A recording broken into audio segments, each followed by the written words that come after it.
Y bueno, como les adelantaba hace un rato, vamos a platicar un poquito de lo nuevo que tenemos, las nuevas estrategias, tanto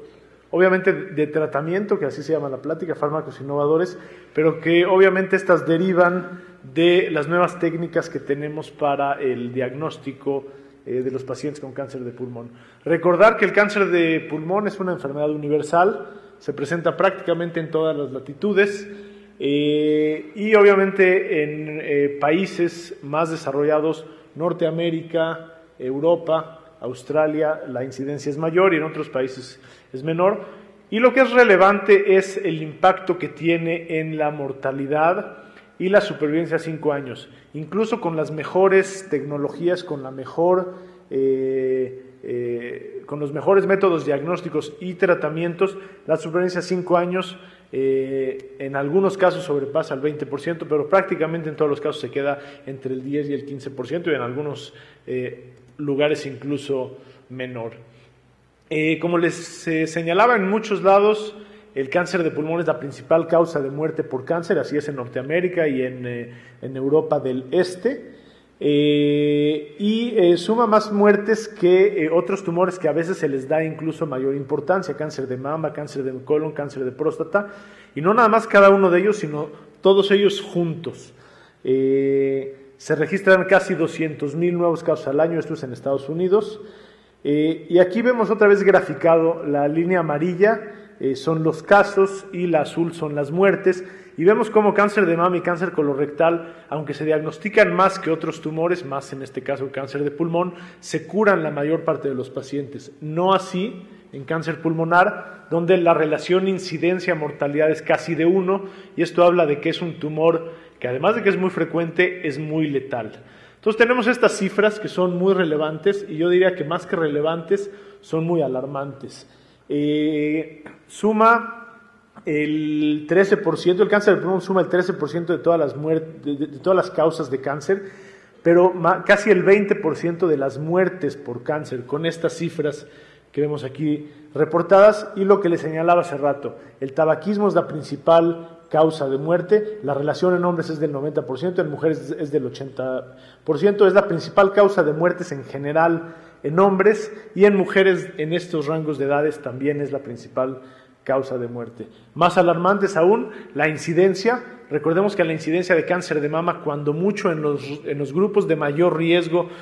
por edad, es de 30 por 100,000, de pulmones 54 casos por 100,000, 14% del total de nuevos tumores malignos diagnosticados, y vemos la incidencia es de 54 y casi de 50 es la mortalidad. Quiere decir que casi todos los pacientes que desarrollan cáncer de pulmón se van a morir de esta enfermedad, y el tiempo promedio sin tratamiento es muy corto, y vamos a ver ahora qué se ha hecho para mejorar esto.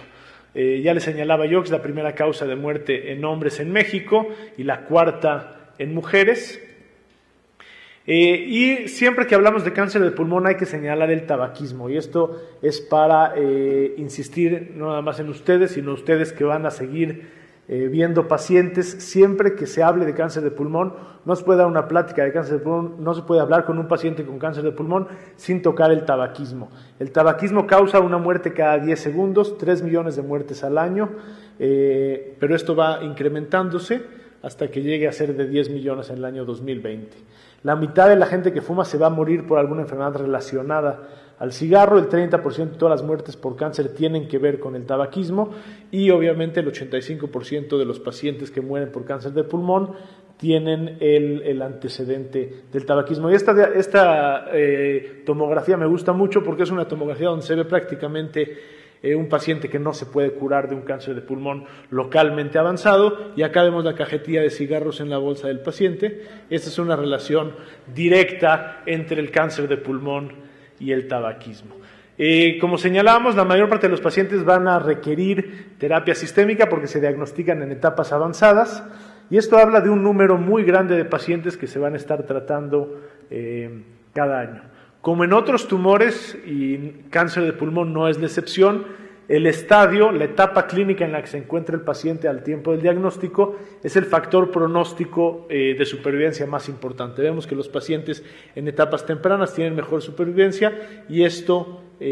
va disminuyendo etapa 1, 2, 3 y 4, que a lo largo del tiempo obviamente va disminuyendo la supervivencia. El problema es que no nada más en México, aunque en México esto se ve más agudo, la mayor parte de los pacientes están en etapas avanzadas al tiempo en que se hace el diagnóstico. Y el siglo pasado se seguía pensando, los neumólogos lo siguen pensando y la idea de este tipo de simposios con gente muy joven es cambiar esta perspectiva, ¿no? Que la supervivencia en cáncer de pulmón es de 3 a 4 meses. Muchos de los neumólogos siguen mandando a sus pacientes con cáncer de pulmón a su casa y les dicen que no tiene caso recibir tratamiento porque no hay cura, porque no hay tratamientos efectivos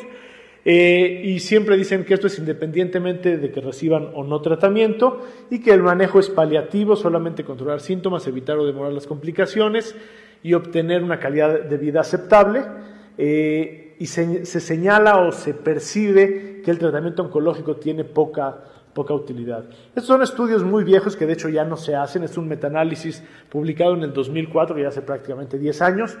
donde se estudia quimioterapia en contra de mejores cuidados de soporte y en general se acepta ya, esto ya no se va a repetir, porque son estudios que son muy categóricos, que incluso con drogas viejas que se usaban antes, que eran muy tóxicas, los pacientes con cáncer de pulmón que reciben quimioterapia tienen mejor supervivencia,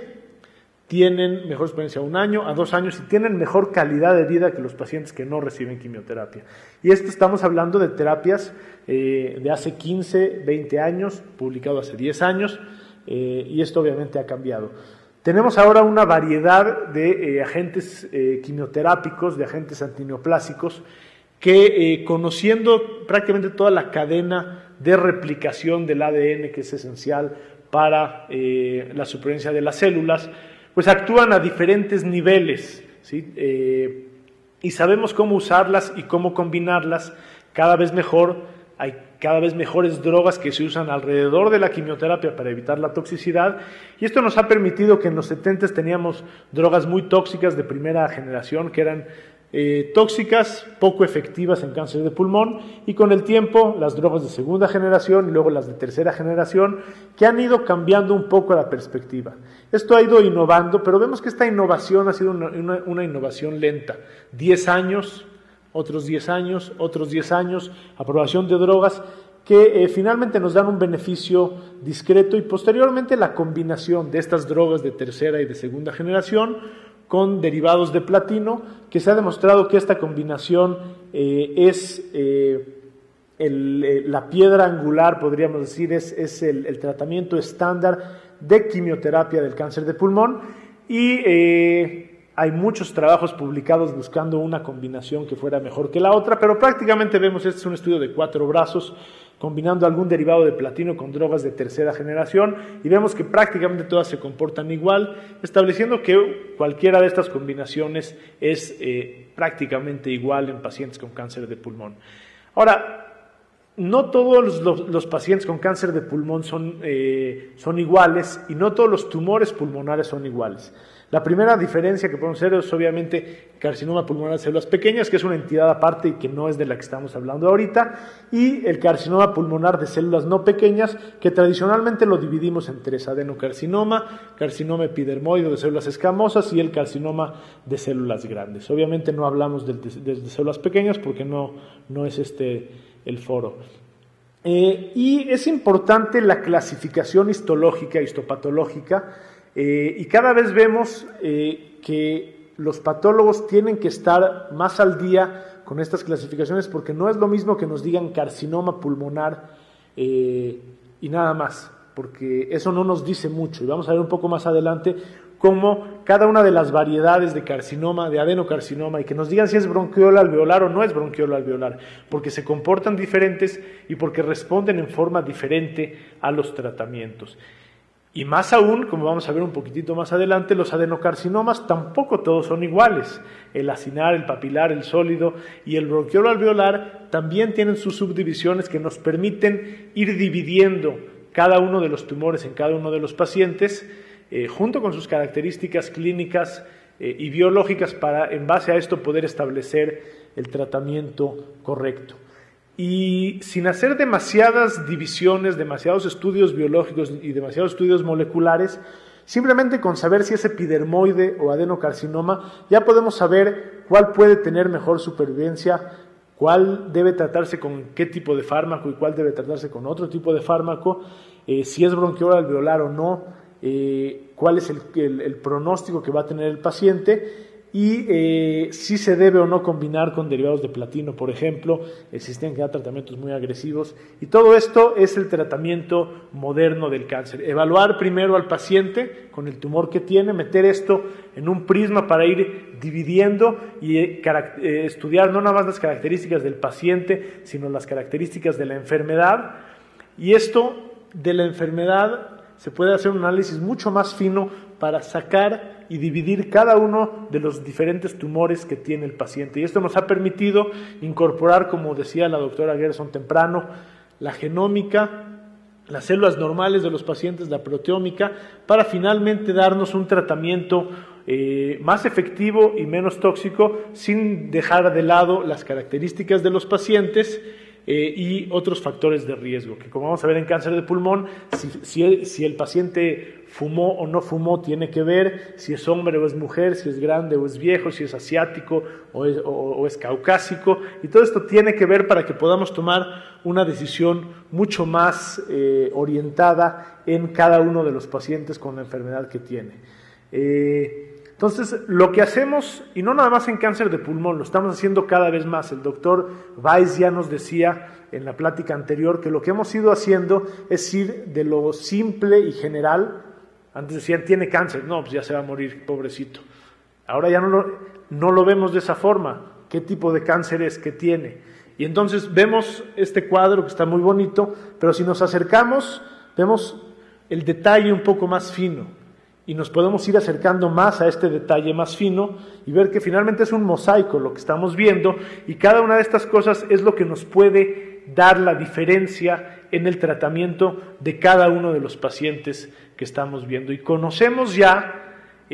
prácticamente la totalidad o la gran mayor parte de las vías de señalización que tienen, en este caso el cáncer de pulmón, para replicarse. Vemos los factores de crecimiento, los receptores de los factores de crecimiento y todas las señales que van finalmente al núcleo y que son las que hacen que el tumor se replique, que el tumor sea resistente al tratamiento, que el tumor favorezca la producción de vasos sanguíneos para su nutrición, y esto todo es lo que nos ha permitido, a la hora de que conocemos estas vías, tratar de bloquearlas. No se ve muy bien, pero todas estas rayitas azules son diferentes fármacos que se han desarrollado para el tratamiento de las diferentes neoplasias que, como vamos a ver ahorita más adelante, en cáncer de pulmón.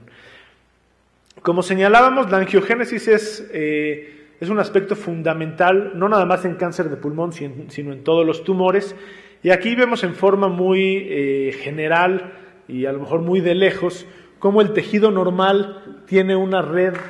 de vascularización que es muy ordenada, con vasos muy delgaditos, que todos siguen la misma dirección, y en un tumor esto cambia. Aquí vemos unos vasos muy tortuosos, vemos unos vasos que son prácticamente vasos aberrantes, y esto lo que permite es que las células neoplásicas puedan a través de estos vasos salir, invadir los tejidos, y a la hora de que hay angiogénesis hay mayor producción de estos vasos sanguíneos que nutren a los tumores y que permiten no nada más su diseminación, sino su permanencia en los tejidos. En cáncer de pulmón específicamente, la angiogénesis se da principalmente por el factor de crecimiento del endotelio vascular o endotelial vascular, que es el principal efector de angiogénesis en los pacientes con cáncer de pulmón. Se conoce bien este receptor y lo que da a la hora de que este receptor se une, este factor se une a su receptor, es un incremento en la migración, la permeabilidad capilar, como veíamos en la diapositiva anterior, la síntesis de ADN y la supervivencia de la célula tumoral. Y como es lógico, a la hora de que conocemos que la angiogénesis es importante en cáncer de pulmón, pues han habido una serie de fármacos que se han desarrollado para todos ellos tratar en gran medida a nivel del receptor o del factor de crecimiento epidérmico del endotelio vascular,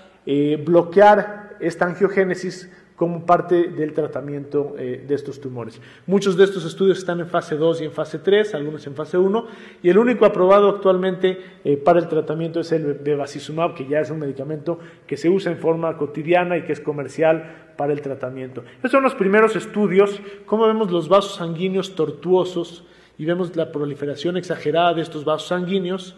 y después de 3 semanas con tratamiento en animales de experimentación, vemos cómo toda la vascularidad se inhibe y disminuye, y lo podemos ver físicamente, cómo este tumor está sumamente vascularizado y pierde toda esta vascularidad después de solamente 3 semanas del tratamiento con este anticuerpo, que es un anticuerpo humanizado que tiene alta afinidad y especificidad para unirse al factor de crecimiento endotelial vascular, neutralizando todas las formas de este factor con una vida media que nos permite aplicarlo junto con la quimioterapia, ya sea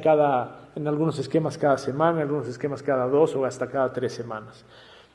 Es un antiangiogénico directo, como veíamos, que evita la interacción con los receptores y de esta forma la activación de esta cadena de señalización que finalmente va a dar la proliferación de vasos sanguíneos. Y los estudios en animales de experimentación, no sé si se alcanza a ver muy bien, pero estos ratoncitos todos tienen tumores gigantescos en la cavidad abdominal y estos no. Esos fueron los primeros estudios que hicieron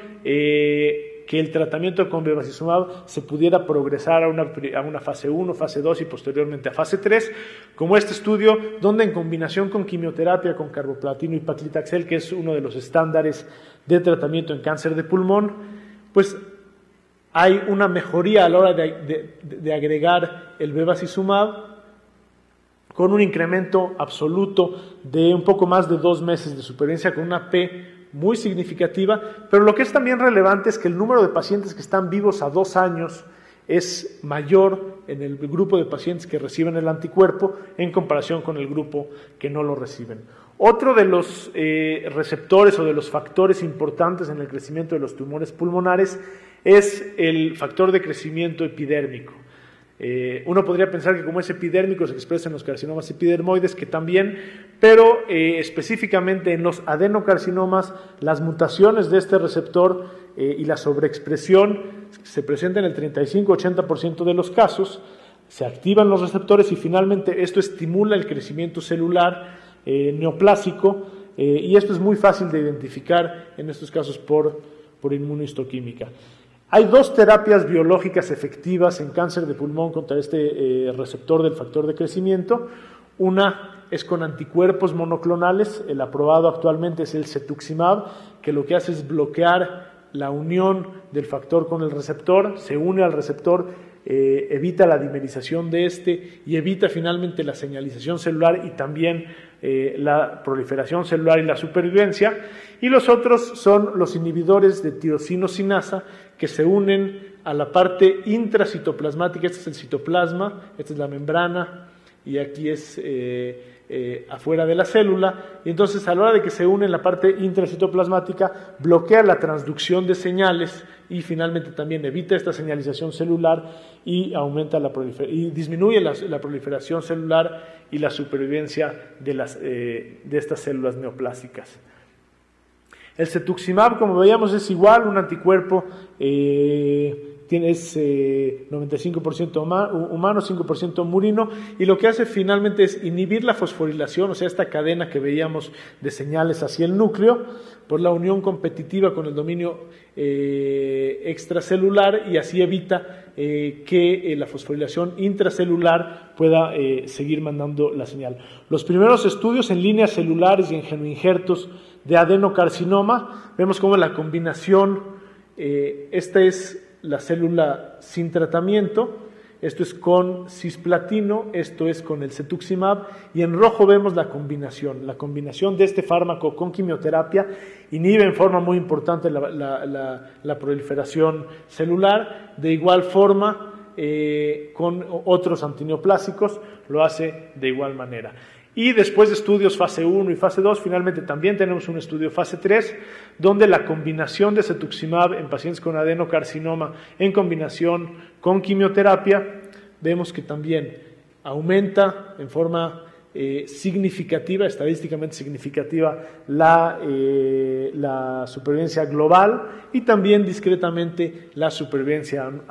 a un año. Sin embargo, el aumentar un mes la supervivencia, uno podría decir, pues realmente no es relevante. Pero si uno se mete a los datos y empieza a tratar de investigar cuáles son los pacientes que realmente van a responder y empieza a ampliar, a acercarse a ese mosaico que veíamos, entonces podemos ver cómo los pacientes asiáticos en esta serie, que tienen la mayoría de ellos adenocarcinoma, tienen una supervivencia de prácticamente el doble, un poquito más del doble que el resto de los pacientes. Y entonces uno puede meterse a esa población y tratar de identificar por qué a estos pacientes les fue mejor. Y lo que se ha encontrado es que identificando las mutaciones lo podemos ver. El erlotinib, que es un inhibidor de tirosinosinasa, como veíamos en la cadena, también en estudios en segunda línea, en estudios en pacientes que no tienen, todavía no se conocía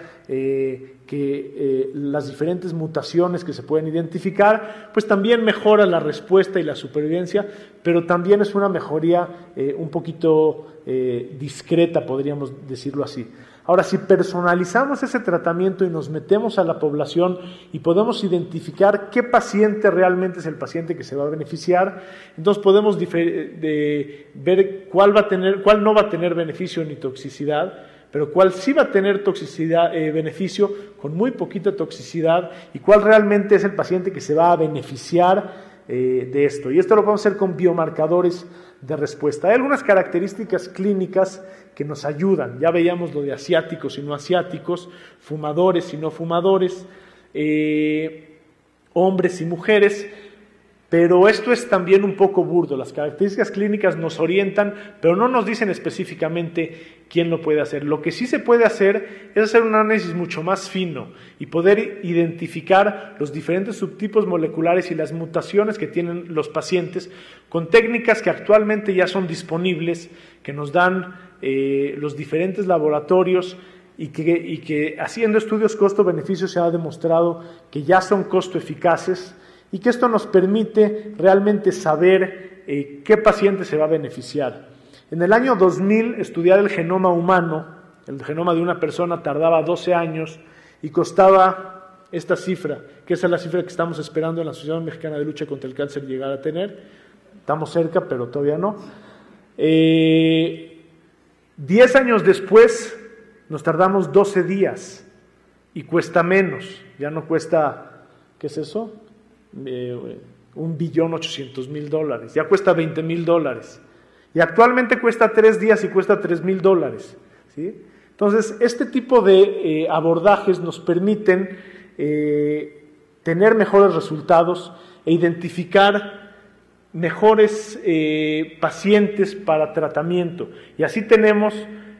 pacientes con mutaciones que nos permiten saber realmente quién va a responder. Vemos estas pacientes que tienen mutación en el exón 19 tratados con erlotinib ahora en primera línea, vemos cómo las respuestas son del 95%, o sea, prácticamente todos los pacientes van a responder. Ya sabemos a quién dárselo y a quién no, ya sabemos quién no se va a beneficiar, ya sabemos los que tienen el exón 21, bueno, menos, pero también son pacientes que se van a beneficiar y estos, por ejemplo, todavía no alcanzan la mediana de supervivencia. Y así entonces vemos cómo las curvas empiezan a abrir mucho más. Vemos gefitinib en pacientes con la mutación en comparación contra los que no lo recibieron, pero recibieron quimioterapia. O sea, un tratamiento biológico no tóxico o muy poco tóxico es mejor que quimioterapia en cáncer de pulmón en pacientes que tienen la mutación. Y esto se traduce en supervivencia global. Y el erlotinib lo vemos igual. Supervivencia libre de progresión de más del triple en los pacientes que reciben el tratamiento.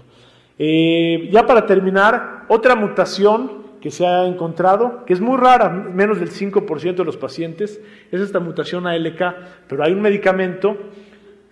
que lo bloquea. Esta proteína ALK es una proteína de fusión que viene en la cadena que veíamos muy cercana al núcleo y que se puede bloquear. Y a la hora de bloquearlo vemos todo lo que está abajo de esta línea, se llama gráfica de cascada, todo lo que va hacia abajo en la cascada son pacientes que respondieron Prácticamente todos los pacientes que reciben el crizotinib y que tienen esta mutación responden, prácticamente todos. Y la supervivencia todavía no se alcanza en esos estudios. Vemos como la mediana de supervivencia, 18 meses, y todavía tenemos más del 50% de los pacientes que están recibiendo el tratamiento. Entonces esto ha cambiado las opciones de tratamiento en cáncer de pulmón de lo que veíamos como los mejores quimioterápicos